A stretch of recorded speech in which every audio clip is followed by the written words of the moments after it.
Hello everyone, Jason Ochoa here. Okay, we'll dive right into it.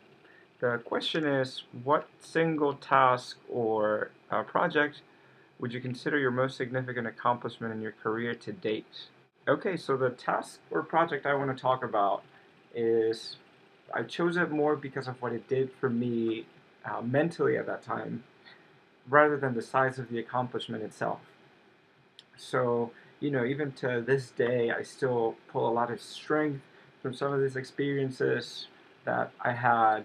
If something in life, a challenge is getting too much or a little overwhelming, I can somehow know that I can pull through it and sort of conquer. The project was to learn English as fast as I could. I gave myself a max of 2 years. So I'll tell you the story. I was sophomore in high school. I was in Colombia. That's where I'm from, and I was on track to becoming a Catholic priest. So I was in a seminary. How I got there is another story entirely. It does not involve any little kids or anything like that. So don't get the wrong idea. Okay. And also, since then I've come a long way. I'm not 1 inch religious these days. So I'll tell you one of the reasons why I really wanted to do that was because I simply just loved the idea that I could spend my days reading and studying, and then I could spend my nights dining with people, having really interesting conversations. And then at the end of the week, I could come sort of connect all the dots and then create a fresh, brand new speech or, sermon. I just love the idea that life could be like that. When my parents when my parents got separated, and my mom came to me and asked me, hey Jason, I'm going to the States. Do you want to come with me? I refused profusely. I didn't want to do it. I just, wanted to do what I thought was my life calling at that time. Until one day. So one day I have this really weird dream that I am about to give a speech to this group of people. My whole family and friends and everyone that I know is there. And as I start giving the speech, people are confused. People don't understand what I'm saying. They all speak English, and I was speaking in Spanish. So I'm naturally very aggravated. I go and grab my cousin by the collar, and I'm telling him, hey, you speak to me in Spanish.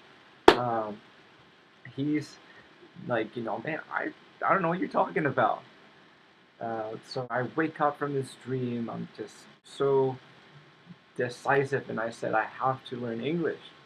I will do this no matter what, and then I'll come back and continue with my studies. So I gave myself then the goal that I would take about 2 years to do this and then come back. So I call my mom and I say, hey, I'd love to go to the States with you. We moved to the States, and there were several things that I did that I thought would help to accelerate my learning. The first thing, I did what any other, sensible kid would have done in that situation. Go to McDonald's, and I asked for the cashier position. And this was definitely a challenge because even my coworkers that were born in the States, they could understand what the customers were saying. Anyways, I thought the challenge would help me, accelerate my progress, so I stuck with it. Then at school, I'd have the girl behind me pass me a little note that would read something like, "Hey, I think you're cute. Do you want to hang out?" And I would just be like, "Cute, cute. Like, what the hell is cute?" And then it'd say, hang, like a monkey, out. So I'd be like, she wants to hang outside like a monkey. I just totally didn't get it. So I'd have to go home, translate it with the dictionary, and come back and write little notes to girls. So I think that part of that really helped. Another thing was watching MTV. Watching movies. I would take notes while I was watching TV, and I would go in front of the mirror. They'll be like, hey, what's up? And then I'll go in front of the mirror and be like, hey, what's up? Like, oh, that means hello.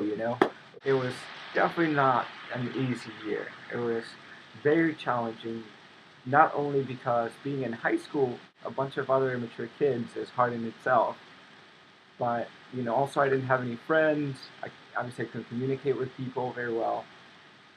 And then also being one of three kids from an immigrant, single mother, I had to work. So I had to, go out and make money. And so there was all these little humiliation at school, then at work, and it was hard. But there I was, about a year and 3 months after coming to the States. I'm on the podium of the high school about to give a speech. So somehow I got in my brain that I could, you know, give this speech that would win me the, Student Government Association presidency. I'm reliving this whole nightmare again of, oh my God, people are not going to understand this nightmare that I just had a little over a year ago about to be a reality. Um, but somehow I plowed through it. I'm talking about, how we're going to change the school together with a really thick accent and, really decisive at the end. I'm from Colombia and I've learned a lot and we can make the school better together and I am proud to be here. People were standing up, people were clapping. Speech did win me the SGA presidency, which I thought, was totally crazy. It was nuts. And there I was, fledgling politician, trying to make my dining about making friends, giving speeches, dreams a reality. It turned out not to be anything what I'd imagined, whatsoever. But, at that moment, I felt like I was invincible. So, anyways, that's my story. Thanks for listening, and